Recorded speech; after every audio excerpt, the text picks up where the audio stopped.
is your call to action. Get prepared, America. Economy, survival, energy, disasters. This is USAPrepares.com.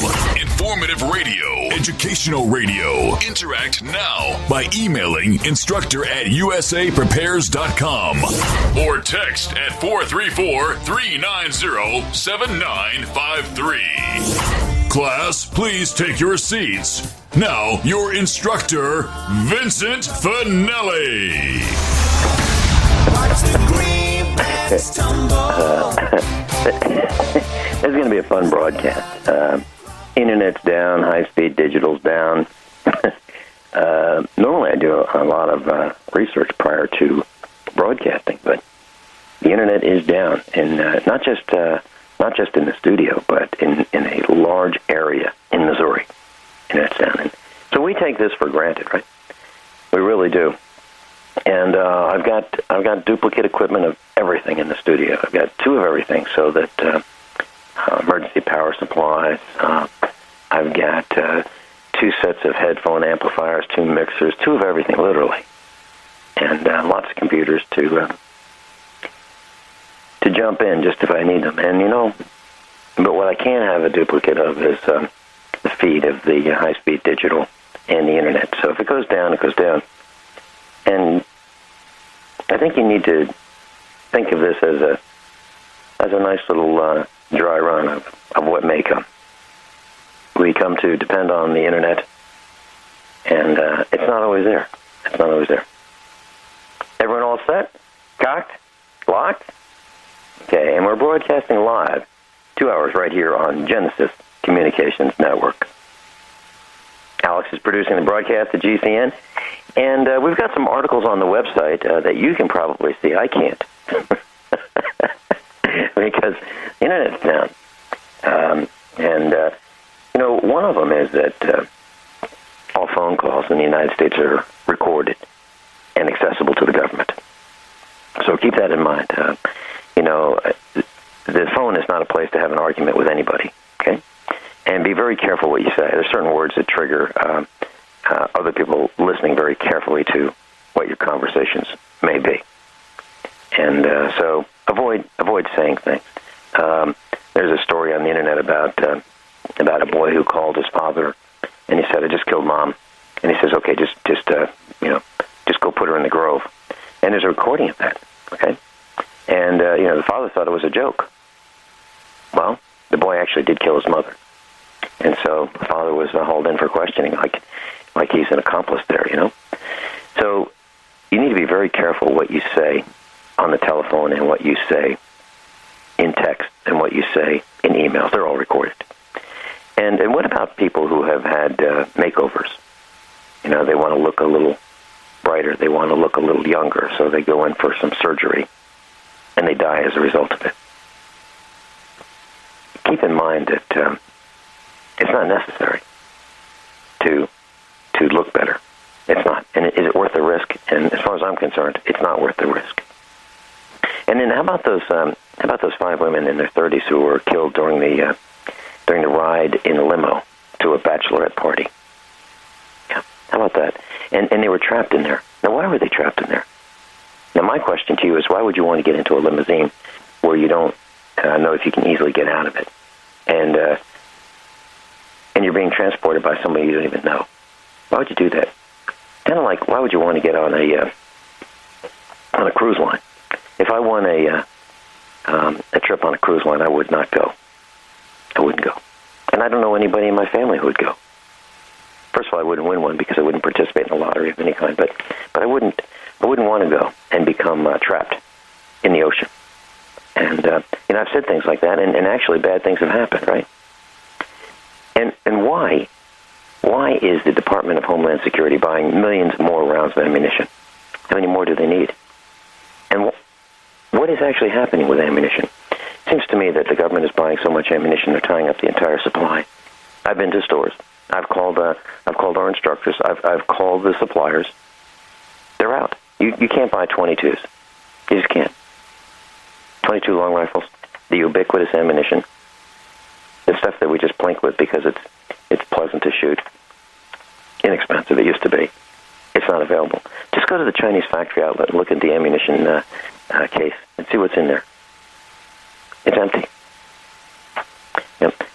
And why is it that a Virginia cop who shot a Sunday school teacher faces only 3 years in prison? Traffic stop.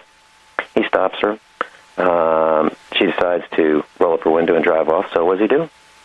He shoots her through the window. Pretty extreme, right? They're getting away with this stuff. And, of course, what's happening to small businesses? The percentage of small businesses in America is on the decline. It's unbelievable. Why is it on the decline? Well, guys like me who want to have a trade show, an expo, go to Springfield, Missouri. And what is the add-on tax for me to have an expo? 30%. That kind of stuff is a showstopper. Why would I want to pay 30% tax? And what would I do with it? I mean, am I going to eat that? I can't eat that. I have to pass it on. And who do I pass that on to? That would be our guests and our exhibitors. I won't do it. I won't do it. And what it, do you ever wonder why hot dogs are $4? $5? Why is a soda $2.50 for a small, $3.50? Well, those are usually city governments that run those concession stands. It's not the expo promoter. It's the city or the county government. And if you and when you go to these expos and these events, you think, boy, that guy's really gouging me. He's making a fortune, right? Go to a gun show, $4, $5 hot dog, and you think it's the gun show promoter. It's not. It's the city government that's doing it. They are greedy beyond belief. It's just a few articles on the website that you might want to consider reading. Today we're going to talk about alternatives. And Dr. Dan Junker's with us. And Dan Junker has been on the radio for about 10 years on shortwave radio. A lot of people know him. He's the underground doctor. Welcome, Dan Junker. Well, thank you, Vincent. It's a pleasure to be here with you today. Hey, Dan, I did not expect that the high-speed digital would be down, and I know we wanted to also put Sharon Smith on, but we don't have enough lines to do everything that we wanted to do between Missouri and Genesis and you. So it's you and me for 2 hours. And I had a question for you.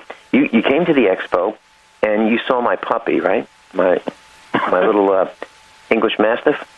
Oh, that little 2-pound... It's a little more than 2 pounds. Mine was probably 50 pounds, or no, it's probably more like 60, 65 when you saw him.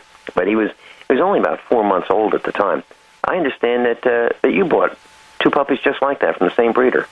When I get off the phone today, I need to cut my check and send an address, and I think they'll either be here this Friday or next Friday. I'm getting a male and a female from 2 different litters. Yeah, they have available, and I'm kind of excited. I just the more I read about those types of dogs, the more excited I get. Well, they are. Did you see the father of the litter? One of the litters you're buying, Samson. Did you see him? Yes, I did. They were right across from where I had my booth. Yeah, I'll bet you he was 165, 185 pounds. Oh, big dogs, yet just as nice. Much calmer than a lot of other dogs that big. Oh, yeah. Yeah, absolutely calm. Wonderful dog. I would like to I call mine Thomas Jefferson. And I'd like to bring him in the studio, and I will, as soon as I am convinced he's not going to tear through all these wires and play, because he still is a puppy. As he gets a little older, maybe another couple months, I'll have him in the studio, and we might hear him ring the alarm if he hears somebody coming our way. But I'm delighted that you got his relatives or his brother and sister. I think that's really neat. My friend called up the other day and he said, well, if they're watchdogs, he said you need to name one of them Rolex and one of them Timex.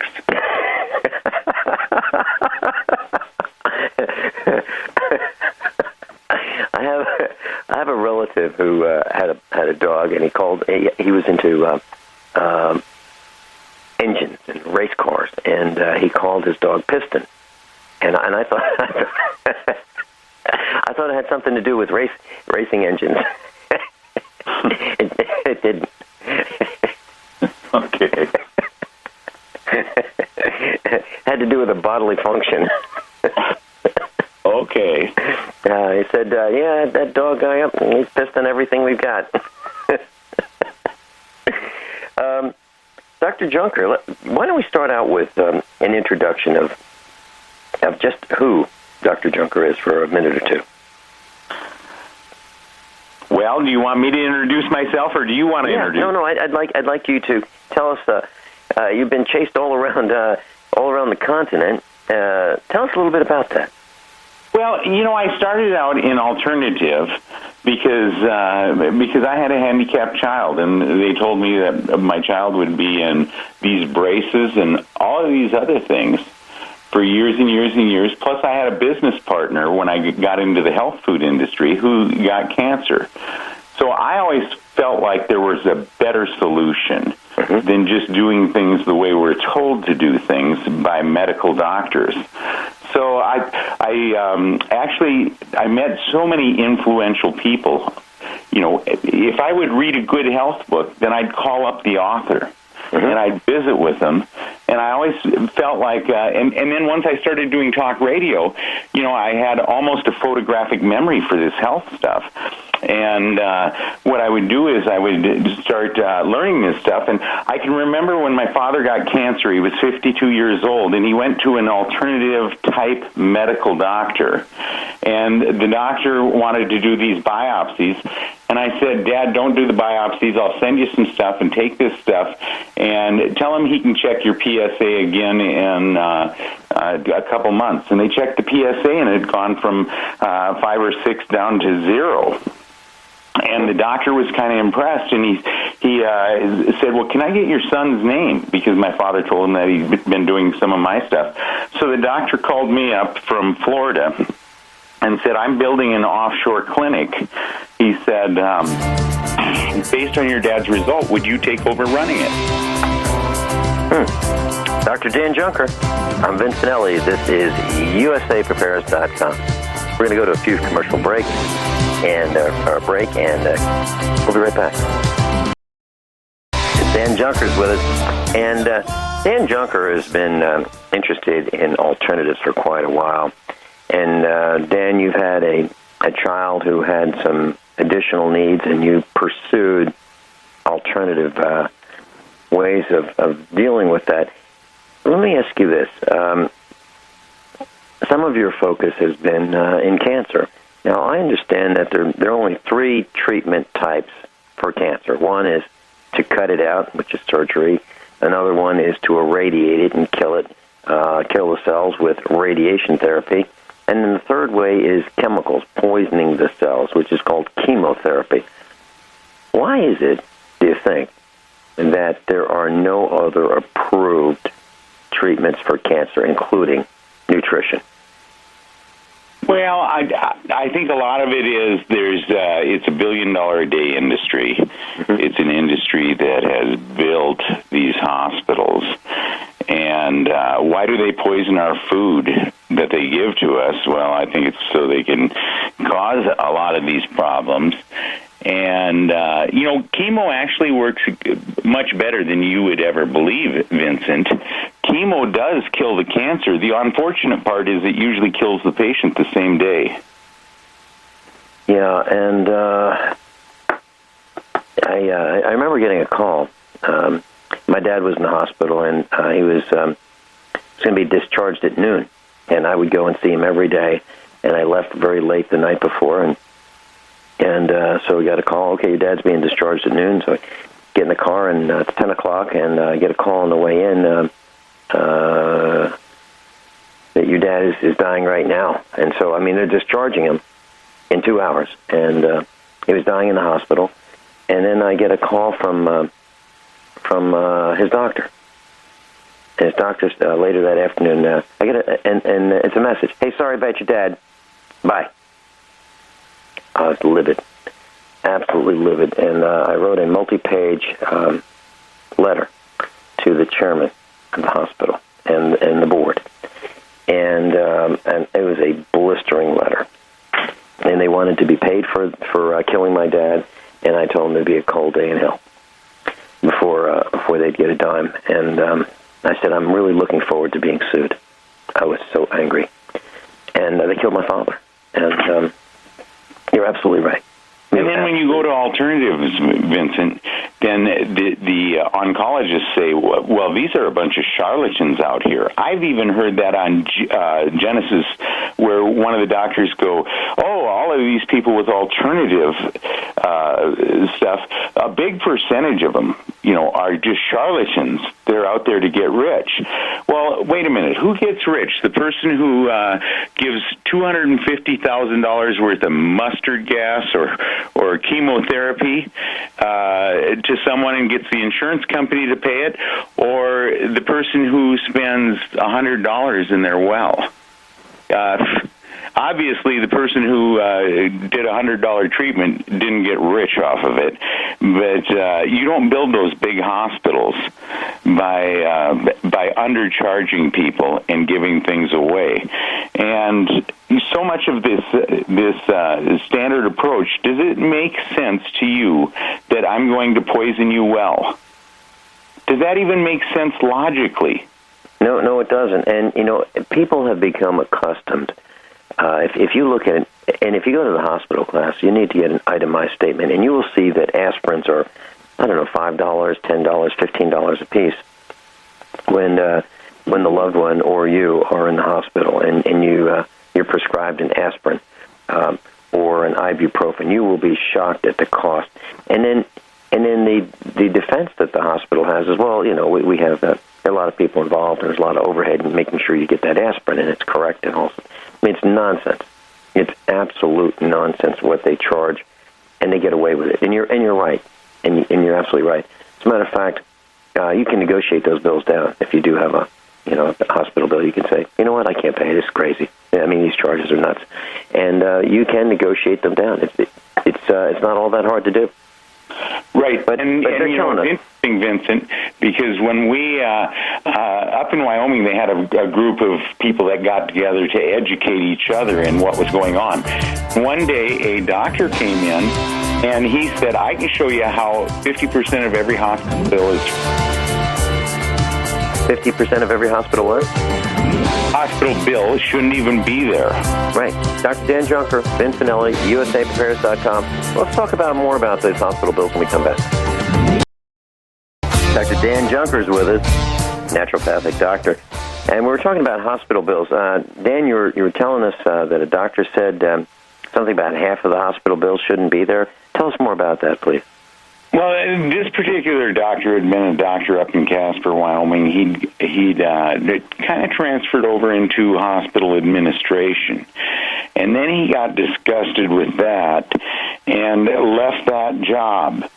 And so he came in to a small group, and he began to go through and show how itemized bills, how you could challenge so many of these charges.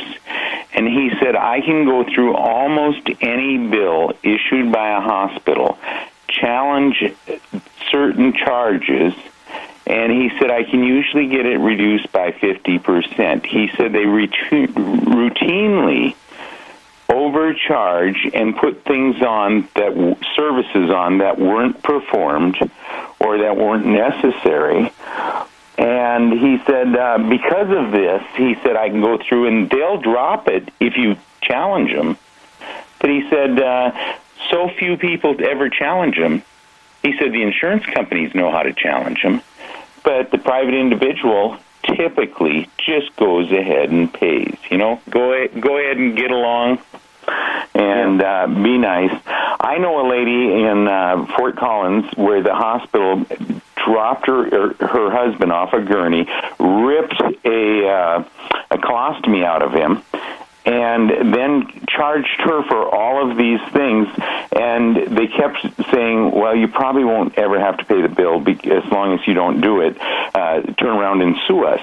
And so she kept from suing him. As soon as the time for her to sue them expired, they came after her for that money to fix their own mistake. kind of like you and your father's experience. Mm-hmm. Yeah, you're absolutely right. Except I can't fix that.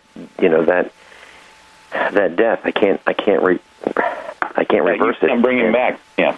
And as a matter of fact, it was done by St. John's Hospital here in Springfield, Missouri. And I've been getting some heat because I mention them and I talk about how the health premiums keep going up, and I look for alternatives. And when I find them, I tell people how they can get away from St. John's. And St. John's is not happy with me. And these hospitals have names like St. John's Mercy. There is no mercy that I've seen at St. John's. None. Not in the billing department. Not in medical services. As a matter of fact, my mom has one prescription left. She's gotten off everything except one prescription, and her doctor has to tell the insurance company that the generic doesn't work. It doesn't work. It causes severe back pain, and she needs this non-generic. And so now there's a battle between the hospital, the doctor who works for the hospital, and the insurance company. And the bottom line is my mom is caught in the crossfire, and she can't get the meds because the doctor is either too busy to contact the insurance company. The insurance company is saying we won't pay the extra, twice the price or whatever it might be. And my mom is caught in the crossfire. And what does a little person do to fight this bureaucracy? You can't even get these people on the phone. You can't call your doctor anymore because his phone number is blocked. You can't get to him because there's a line of there's a firewall around the doctor, so you can't call them directly. Right. It's impossible. Well, I have a neighbor who went in for a MRI, and that's been probably close to 4 months now, and he still hasn't been able to get a hold of the doctor and see what happened with the MRI or what the conclusions were. And the whole time he's living in pain, and he went to his local doctor, and the guy, the fellow said, "I'll have you an answer before I quit tonight." And that's been a week ago, and he still hasn't got the answer from that fella. So, how would you like to pay for services you never get? I think that we're going to have to take control of our own health. And you realize that there are so many simple solutions to things. And so many people tell me that after they try something alternative, after they try something that works for them, why didn't I do this years ago? Well, see, we've been brainwashed into a system that believes that they are traditional, and they're anything but traditional. The herbs are traditional. They go back thousands of years. When Jesus Christ was born, what did they bring him? Frankincense and myrrh? Mm-hmm. Well, now they make a frankincense and myrrh injection that's not legal in the United States, but they use it offshore, and it works extremely well for many people with cancer. Nothing works for everybody, but there are herbal solutions, there's homeopathic solutions, there's vitamin solutions. But so often when they come out with recommendations, I can remember talking with a cardiologist, and he said, yeah, they've set some of these USDA requirements or what you need as far as vitamin D, they've set it so low as to ensure that 3 out of 4 women getting breast cancer wouldn't have had their levels of vitamin D3 been higher. So a lot of this information is starting to come out. As the information comes out and the public demands to be informed, we're going to see this whole health revolution, which, there was a automobile revolution. When the automobiles came in, they replaced the horses. Then we had the industrial revolution, and now we're seeing a wellness industry or a wellness revolution that is disempowering many of the medical doctors and many of those involved in the medical mafia. And we're seeing the individual become empowered again, and they begin to make their own decision on their own health. And, there's many people like you, Vincent, that say, I'm not going to buy insurance because I won't do what they'll pay for, and they won't pay for what I'll do. Well, you're absolutely right, and I've had that discussion with Mrs. Finelli many times. And I said, look, even 2 days ago, I said, look, I'm 60 years old. I'm in really good health, at least in my mind. And whenever I go to see the doctor, which might be once a year or a little less frequent than that, he'll say to me, hop on the scale, blood pressure, okay. Looks in my eyes, everything's okay. Stick out your tongue, okay. I'll see you next year. And then I say to him, well, what can I do to improve my health even more? And he'll say, well, just keep doing what you're doing. And I'll say, what about supplements, vitamins? He'll say, oh, no, you get all that in your food. Well, but see, they don't, to become a medical doctor, you only spend about 6 hours of actual course time learning about nutrition and maybe herbs and alternative, vitamin therapies and things like this. And so often, many medical doctors don't know that there's a difference between something that's synthetic and something that's natural. Some future generation's going to go back and they're going to excavate a cemetery site, and when they find these bodies, they're going to say, "Wow, these people were really advanced. Look, they grew these artificial joints, or they grew these,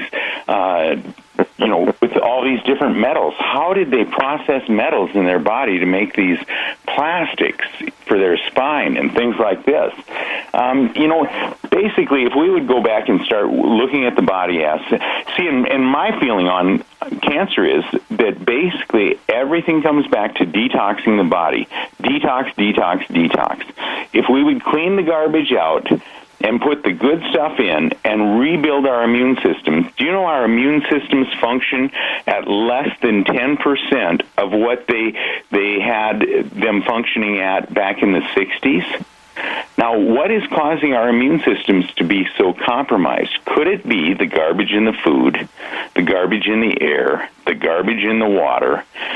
When we begin to change this, we'll see a total health revolution. And that's why so many people, you have, I know at your shows, USA Prepares, there's people there selling water purifiers. Why are they selling it? Because the general populace is beginning to recognize that you can't drink the garbage that the cities deliver to us.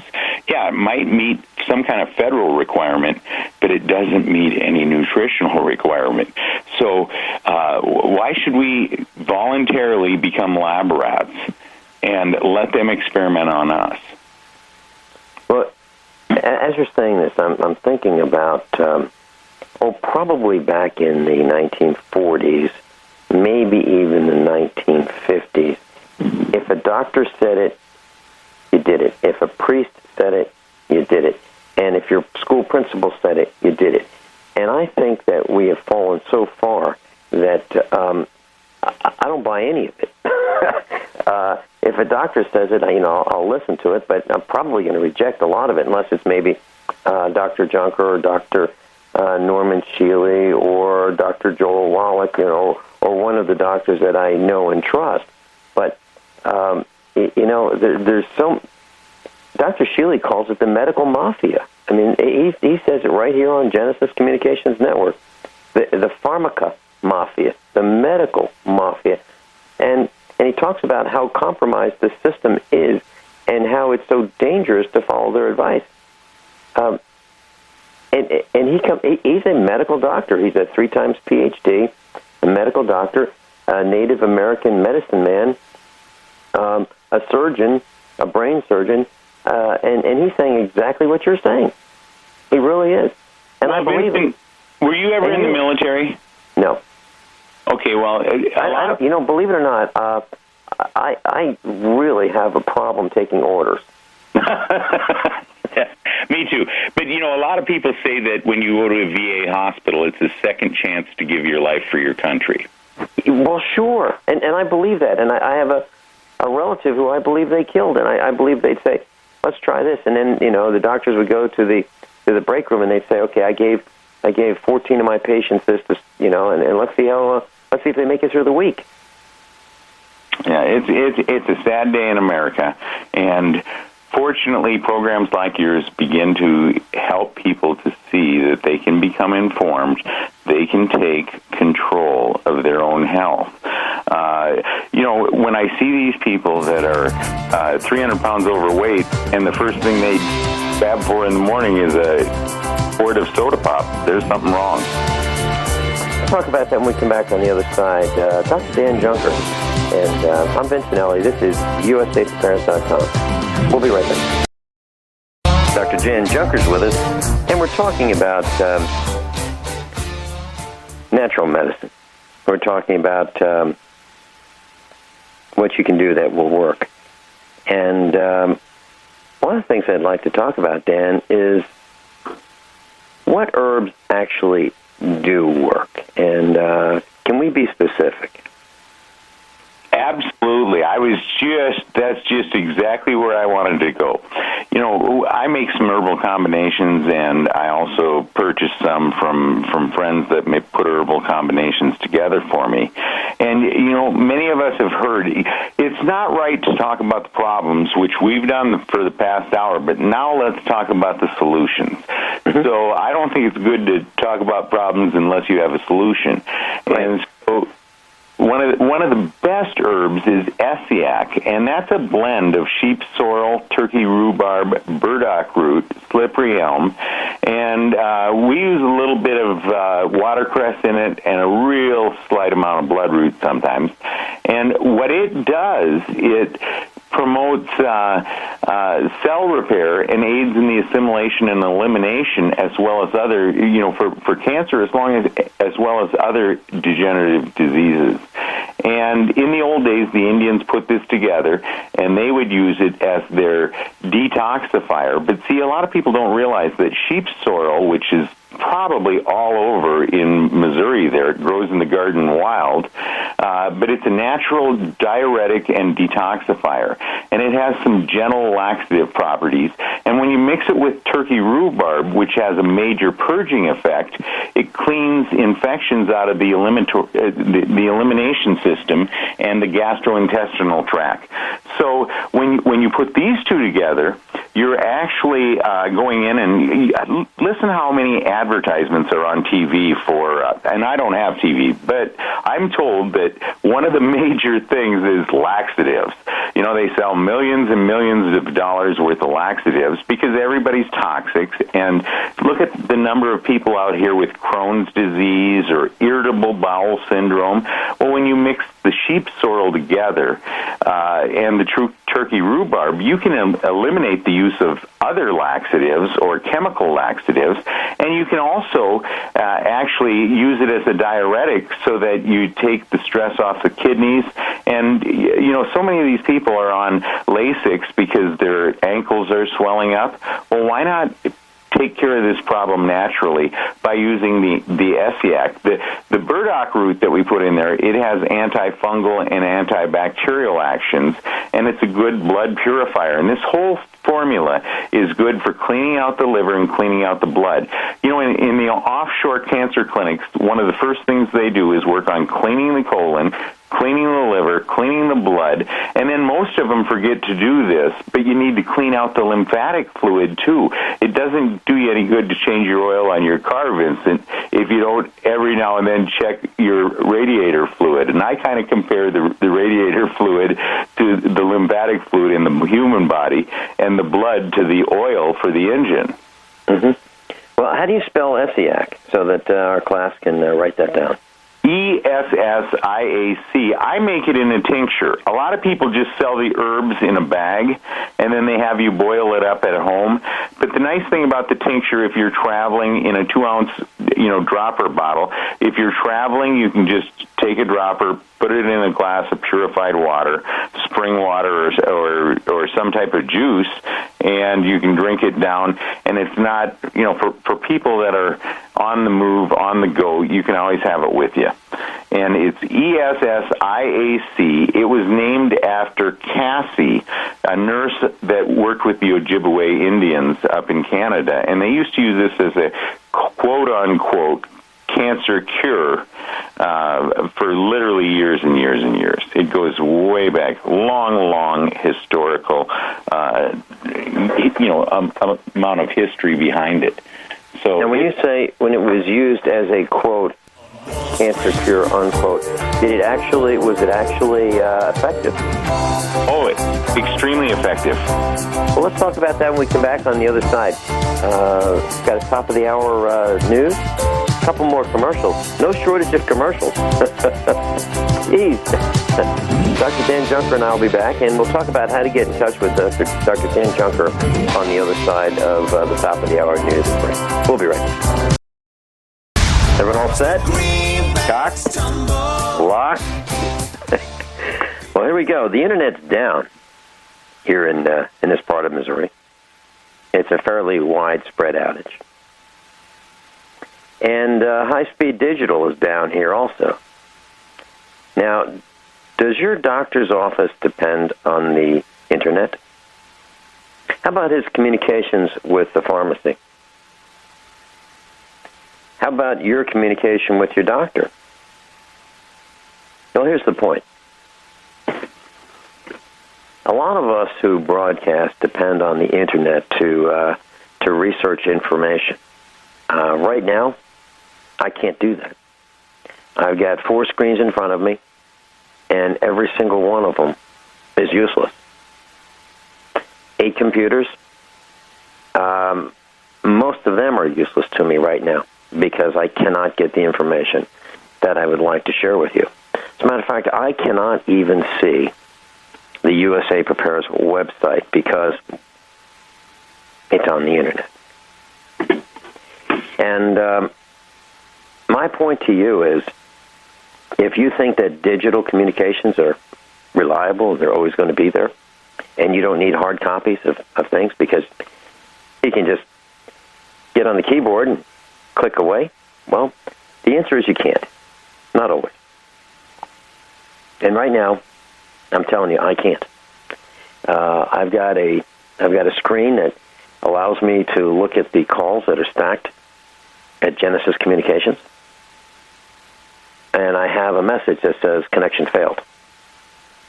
I've got another screen that shows me the statistics of the transmission to Genesis Communications. I've got all the equipment right here in Missouri to communicate with Genesis. And, well, I can't use it because my equipment's working fine. Genesis Communications is working fine. But somewhere between this studio and Genesis Communications, the internet is down. High-speed digital is down. Now, the electricity is working, but that's not enough. And what I'm saying is our society is really dependent on a lot of things working right for us to get through our daily lives. Now, it's okay with me. It doesn't impact me very much if I don't broadcast, other than the fact that, I just go hop on the tractor and work on the farm. But in terms of broadcasting, I'm using the telephone. Now, that usually works. Seriously, that usually works. But that will not suffice to do daily broadcasting. The bandwidth isn't there for it. And I can't get information on the telephone in order to relay to you what's happening worldwide. Bottom line is, you need to take care of your own health because your doctor may be unable to communicate with those that he needs to communicate with. For example, how many times do you go to the doctor and feel slighted because he didn't hand you a prescription to go get some chemicals to make you feel better or antibiotics? If that's the case, and you're concerned about that, then maybe this is the class that you need to pay extra attention to and learn what those remedies might be. Dr. Dan Junker is with us. There's a link to his website on our website, page 1, under instructors, bottom of the page, and you can go to it and click on it. It'll take you right to his website. Dr. Dan Junker, let's talk some more about herbs that work, because I think that people need to have them. They need to have them in their homes. They need to be in control of them. They need to have them in their possession. Now, because, for example, if I wanted to order some things, I'd be unable to do that if I wanted to use the internet, right? Because the internet's down. So what should we have on hand, and what are these herbs used for? Well, Vincent, the herbs that I use on an almost daily basis, One of the first one that comes to mind is cayenne. And I use cayenne all the time. I use it, though, in my cooking because I've replaced black pepper with red pepper, which is the cayenne pepper. And the cayenne pepper is great for your heart, just amazing for stopping bleeding. It just has so many uses. I had a fellow call up, I believe it was Christmas Eve, and he was telling me how his heart had started racing, and I knew he was health-oriented. He usually had carrot juice around. I said, put a teaspoon of cayenne pepper in about 8 ounces of the carrot juice and drink it down, and then eat 4 sticks of celery. So he did, and he called back and he said, stopped all my problems right there. And so now he's doing some research. We sent him out some things that he's using on a daily basis so he doesn't have this problem occur again. But the thing, I think cayenne's great. Everyone should have a pound or maybe even 5 pounds of cayenne. And it doesn't have to be the hottest, because you can get hot, and hotter, or hot, and then the hottest, but you don't need the hottest cayenne pepper in order to get good results. The other thing that we use on an almost daily basis out here at the ranch is would have to be the LDM. It is a herb that's antifungal, antiviral, antibacterial. When you put a drop of it on a tooth that's loose, it will tighten it up because it actually follows down to the root of the tooth, cleans out the cavitation. And there's actually a former airline pilot that developed a piece of equipment that you put on the jaw, and you can actually look for cavitations at the base of the teeth, and typically that's where bacteria, fungus, and viruses may accumulate. And then the chewing action releases that into the bloodstream, so some people get sick all the time. When you put the LDM on it, it actually follows that tooth down to the root of the tooth, cleans that cavitation out. Once the pocket's cleaned out, then it tightens up again, and the tooth isn't loose. But we use it, a friend of mine called up, and she was down in, she lives in Sarasota, Florida, and she said, I can actually have a bad cut and just drip the LDM on there over about a 10-minute period, and she said it would heal that skin up and make it grow back together in a 10 to 15-minute period time frame. And Dr. Johnson, one of our students lives on the East Coast, and she's in a wheelchair and has been for many years, and she gets these ulcers. And I've gotten emails from her about what to do. Is LDM something that would help her with these ulcers that she gets? I guess they're the equivalent of bed sores on her butt from being in the wheelchair so much.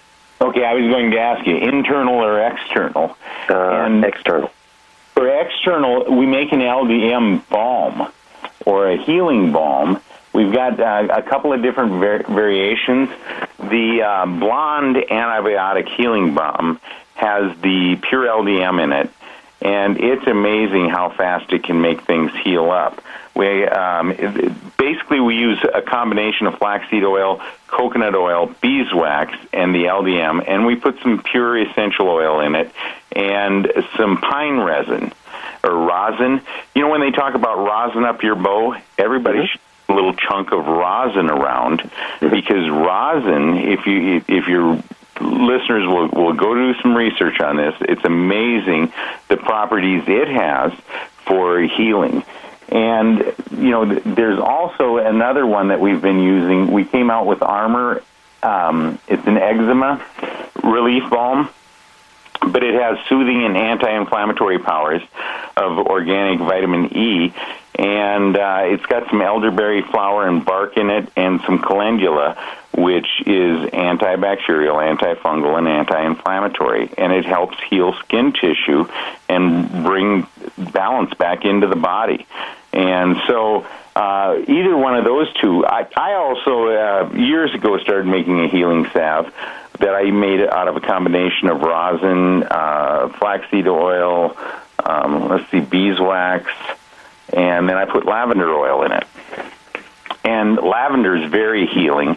For people who don't sleep well at night, you might want to have some lavender oil around, where you just put a drip of it on your pillow or a drop of it on your pillow. Yep. And by breathing that lavender, it's so relaxing that many people, in fact, people make pillows up and open their pillows up and sprinkle some lavender herb on it. And that will help relax people. And it's very, very healing and soothing. So for your listener on the East Coast, I would try one of those balms. They're just amazing. If she were a patient of mine or a family member, I would try. I'd try the LDM one at first, and and probably use the other Armor one if I didn't get total results. And the other thing that I found, excuse me, is by using oxygen, a lot of these people that don't heal or get these sores, if we breathe pure oxygen, oxygen accelerates the healing process to where it's just amazing. For diabetic neuropathy and retinopathy, I have a lot of people that will put an oxygen mask on, a rebreather mask, and run a concentrator for 15, 20 minutes while they're exercising.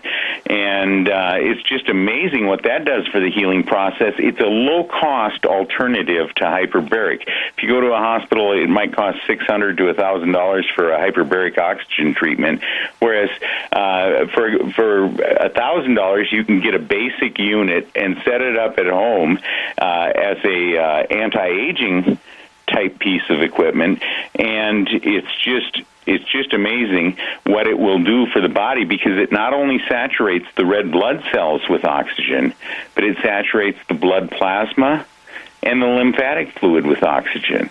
And I've seen instances where people with diabetic neuropathy couldn't feel their feet when they walked into my office back when I was in practice, and they would breathe oxygen for 15 to 20 minutes while they were exercising, and come out and sit in my office and visit for a few minutes afterwards, and they'd just be amazed that they could all of a sudden feel their feet that had been numb for years. And is that a treatment that would last? Is that a one-shot fixes it, or do they have to keep doing it over and over? Typically, you do a series of treatments. And then it's fixed? Well, and then it'll fix it, yeah. But I think that with the hyperbaric, that it'd be great to do it on a semi-regular basis. Dr. Dan Junker, Vincent, USApreparedness.com. We'll be right back. I'm barely at the controls here. The internet's down, high-speed digital's down. The text line's working, and Dr. Dan Junker's with us. Dr. Junker, how would you like us to get in touch with you? Well, I have. I can take emails at naturemanru@yahoo.com. We also have the herbal farm that they can call at 208-528-9019. And then I've got my office number here, which is 208-698-3003. Okay. So, class, if you'd like to send Dr. Dan Junker an email, it's natureman, the letter R, the letter U, at yahoo.com. naturemanru@yahoo.com. If you'd like to call, you can call 208-528-9019. And you can also call 208-698-3003. 208-698-3003. Although the internet is down here in Missouri where we are, the text line's working fine. And we've received a couple texts during the broadcast. One is, do you have a recommendation for an herbal remedy treatment to alleviate some problems associated with asthma? Well, I'm not supposed to give any recommendations over the air. Okay, how about with me? Okay, how about if it were you? it was me, I would use something called Cyanol, and if it was in a child, there's a study out now that says if children had higher levels of vitamin D3, and I make it in like a 10,000 IU and a 50,000 IU, and if they had higher levels of D3 over about a 1 to 2 year period, they'd never have asthma again.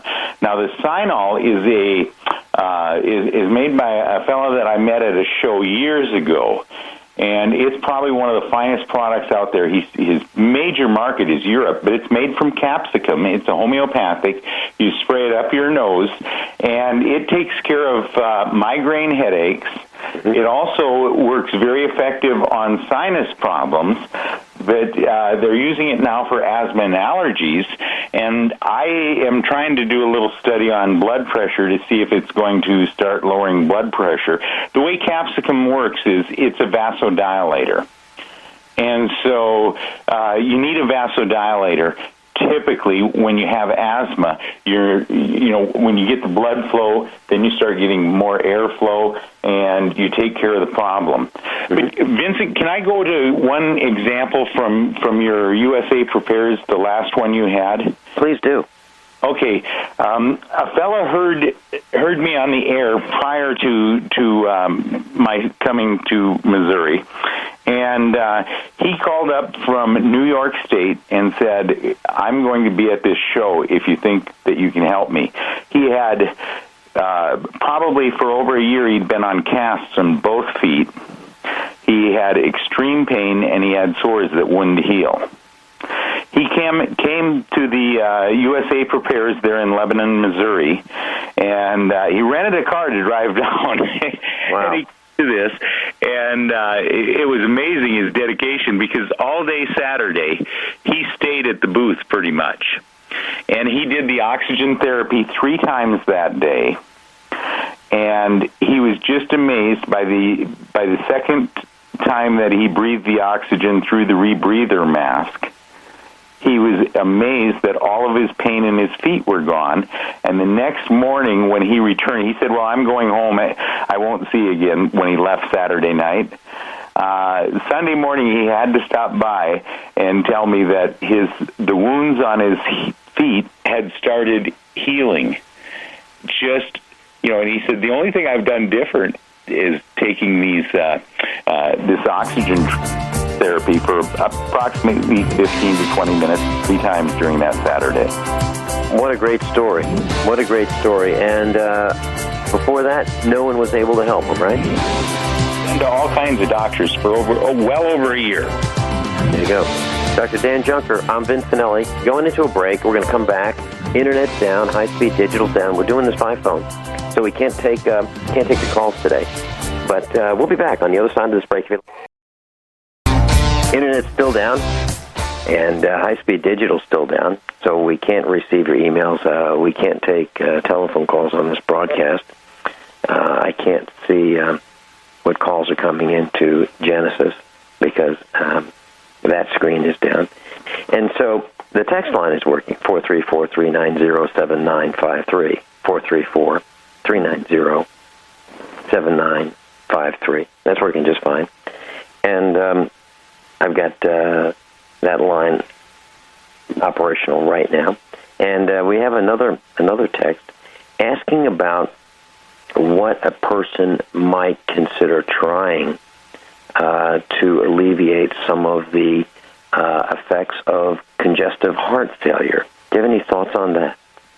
Oh, that is amazing. Congestive heart failure is probably one of the easiest things to work with that there is. And it's such a big problem. Yeah. And, it's amazing. I worked with a Vietnam vet, helicopter pilot, who had colon cancer and congestive heart failure. He lived in the mountains of Colorado, couldn't even walk up his hill. He had Doberman, just beautiful dogs, and if they got loose, he had to get on a four-wheeler or something like this because he couldn't make it up to the top of the hill to get the dogs back. Uh-huh. And one of the best things for that is raw heart. See, in the old days, they did a study, and they found it takes a heart to build a heart, or it takes adrenals to build adrenals. And what they did back in the 1930s is they radio-tagged glands from different animals, and then they would actually make them into injectables back then. And by radio-tagging them, they could inject them into the body, and then they could see where they were an hour later through an X-ray. And they found heart goes right to the heart and starts rebuilding. Adrenals go right to the adrenals and start rebuilding. And I lived in Fort Collins, Colorado for many years, and there was a doctor there by the name of Dr. Broda Barnes who wrote the book on thyroid. And his whole book was built on the best way to take care of thyroid problems is give the body natural thyroid from a bovine source or from a porcine source. Now, I like the bovine because it doesn't have the heavy metals that porcine products can have. And so I use a bovine heart, bovine adrenals, bovine thyroid, and any gland, when you start giving it healthy gland, will become healthy again. And they even did a cancer study on this, and they found that if you have, for example, thyroid cancer, if you get healthy thyroid in there and it makes your thyroid healthy, the cancer cannot live there and either has to flush out of the body or migrate somewhere else. So, the congestive heart failure, there's about a half dozen things that work extremely well. When we were at the USA Prepares, we had a digital pulse wave analyzer where you could stick your finger in it. It would tell whether your blood was too thick or too thin, because if the blood's too thick, you're not getting enough oxygen. We also, it would grade the heart, A, B, C, D, E, F, or G. Well, if it was one of the bad grades like F or G, we're supposed to send you to a cardiologist. Typically, for every month that you take raw heart, it will make you go up one grade. And so you can improve where your heart's at. Also, they use a lot of times hawthorn. That's what's in these, you hear these body drops and things like this, or heart drops advertised. Well, typically they're using some hawthorn in there. They use some maybe cayenne. I haven't read their ingredients list, but I could about tell you what's in it based on what type of results they're getting. But for congestive heart failure, first of all, if you rebuild the heart, then you have to look at, well, do we need to rebuild the valves? If we need to rebuild some of the valves, then we want to throw in some vitamin E, and we want to throw in some grapeseed extract. If we have some blockages, we want to get some serapeptase, or I make a product called Multizyme because it does a rotor-rooter on the cardiovascular system. If we have hardening of the arteries, then we want to add in some amino acid L-arginine because it converts to nitric oxide in the cardiovascular system, and it restores the elasticity of the cardiovascular system. So that's a great question. We actually have machines where we can measure and graph people's improvement. And the interesting thing is the people with congestive heart failure that also had cancer that took raw heart, typically their cancer went into remission. Now, when I was at the Overcoming Cancer seminar in Florida a couple of years ago, they had a doctor there that worked in the VA system, and he was doing research on rats where he'd give them cancer and then tried these different drugs on them to see which ones might help get rid of cancer. He found that when he changed the rats over to a diet of raw cow hearts, all of their cancers went into remission. Now, when you say raw cow heart, are you talking about going to the butcher and saying, I'd like some raw cow heart, and then you put it in a blender and drink it as a drink, or how is this consumed? Well, I have some people that go to the butcher and actually get the cow hearts, and they just maybe lightly put a quick boil on them, and then they grind them up and eat that.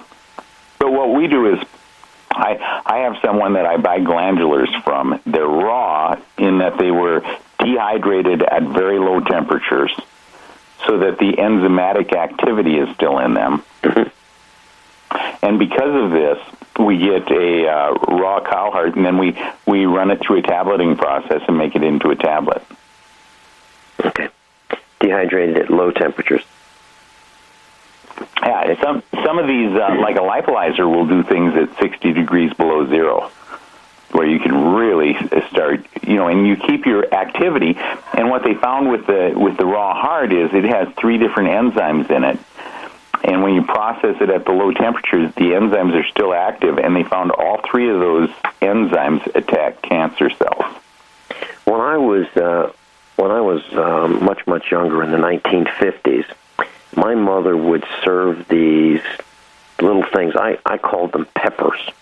They were about the size of an adult's thumb, including the fingernails to the first joint. And they were chicken hearts. And I used to eat them, and I thought they were peppers. And I called them peppers.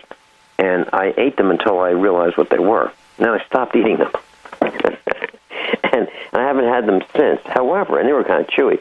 But I think my mom put them in a pan and kind of fried them. Is that something? Is that kind of like what you're talking about, or must it be raw? And you would still get a tremendous benefit for the heart by eating heart, simply because a chicken's heart is made up of the same type of minerals, vitamins. It's got the same things that our heart has. So when you digest that, it's going to go immediately to your heart and start rebuilding it and reinforcing the heart. And when I was in high school, there was a fellow that they always, when they went deer hunting, they scrambled the eggs with scrambled deer brain. And he was probably one of the smartest kids in school, so maybe it made you smart too. Very interesting. Now, if we're going to eat heart, and we're going to do it locally, and you say raw, is that safe for a person to eat raw? Just go to the butcher and are we talking about taking a heart and cutting it up into 16 pieces and have 1/16 per serving per day, or 3 servings a day, or what are we talking about? Well, I suppose a lot of it depends on your source, and I suppose you could always get something bad, but you could put something light on it, like a light steaming, sit down and steam it lightly, and you're still going to have some good nutrition there. There was a doctor by the name of Dr. Kelly, and his cancer therapy was the Gerson therapy, only he improved upon it by using pancreatic enzymes. Well, his wife got cancer, and he found that using his methods did not heal her of cancer. So what he did was he started doing metabolic blood typing, and he found that his wife was an O blood type. She needed meat. So he would go to the butcher's shop and get raw sirloin and have him run it through the grinder twice, and that's what he fed her when he would get home, and that actually turned around her cancer. She became cancer-free. Now, I don't know that he can attribute it just to that, but that's what he mainly attributed it to in many of his books. Absolutely fascinating. And as I'm listening to this, I don't know what it costs to buy a bovine heart, a heart from a cow. I don't know, but it can't cost. I mean, $10 would probably be more than it would cost, right? Oh yeah.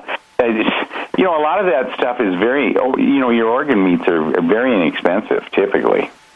And I remember back in the 1950s and the 1960s, people who didn't have a lot of money would have these organ meat cuts and these lesser expensive, or cuts that were less expensive, and they seemed healthy. They actually seemed healthy, the people who ate them. And some of the people who ate the more expensive cuts were not necessarily more healthy. You know what? It's interesting. In England, I forget what the year was. Maybe it was in the 1500s. The king sent someone out to search and find out the oldest person in the land. Mm-hmm. And they found this kind of rancher that, had a few goats, a few chickens, and a few sheep, and lived way out in the middle of nowhere. And he was 110 years old. So they brought him to the palace, and they were going to celebrate. And he started eating off the king's table. And it killed him right away. Typically the low-cost diet, the less, on a low budget, you don't get the processed food. So, because processed foods are all done for huge profits. So on the low budget, we typically get a better quality of food if we are harvesting things ourselves. Like right now, as long as we don't have the flowers on the dandelions, we can go out and get those dandelion greens. I have seen so many people that make that into a salad. The roots we dry, and we make a coffee-type substitute. It cleans the liver out. It's amazing what it does for the body. Let's talk about dandelions when we come back. The reason is my mother is almost 90 years old, lives at the farm with us, and she will go out in the yard and pick dandelion leaves for salad. Dr. Dan Junker. We'll be right back. If you'd like to contact Dr. Dan Junker, it's natureman, the letter R, the letter U, at yahoo.com. Natureman, R-U, at yahoo.com. Dr. Junker, I have on the website, I can't see it right now. I'm going from memory. I posted on the website an article that shows about 30 families around the world and their food costs. And among the highest are the United States and the United Kingdom to feed a family for a week. And it shows what they eat. So in America, there are a couple pizzas, some fast food joint food, packages, desserts, those kinds of things. And there's the family is pretty hefty. And then in the United Kingdom, same kind of thing, packaged foods, chips, that kind of thing. And as you look down the list, going to less and less expensive cost to feed a family of 6, for example, the lower-cost countries had a greater content of locally grown raw foods. So instead of seeing packaged, prepared meats and snacks, what you saw were fruits, vegetables, and meats in a tray, fresh meats rather than packaged and processed. And the people generally looked healthier who spent less on food because they bought it locally in those countries. So I think what you're saying is absolutely true, that we have gotten to the point where food is so convenient. If we're hungry, we just go to McDonald's or Burger King or Arby's or Taco Bell or something like that, and it's packaged, it's processed, it's extruded, and we're not healthy. And if you look at these other countries where they actually cook meals, and they're probably not using microwave ovens, they're actually using heat to cook their foods, or they're cooking raw foods, and they're not cooking them to burned, they're doing better than we are. Do you agree with that? I pulled up your website looking for it, and unfortunately I can't find that article. But, in the old days, we used to teach people, always just shop the outside of the supermarket, because there you could work your way around the outside. You'd hit the fruit and vegetables, the dairy, the eggs, the meat. You're absolutely right. You're absolutely right. It is the outside. And you just work your way around and never go into that center. That center is where you find death. And, when we start processing this stuff at home or utilizing things out of our gardens, we have a wellness revolution going on. And this wellness revolution you are part of, because you probably raise your own beef at home. We do. You probably don't give them all of these vaccines. I don't give them any of them. Oh, so you're part of the wellness revolution. Well, seriously, we have about 100 head of cattle on the farm. We have a small farm. It's 241 acres. We have a stream.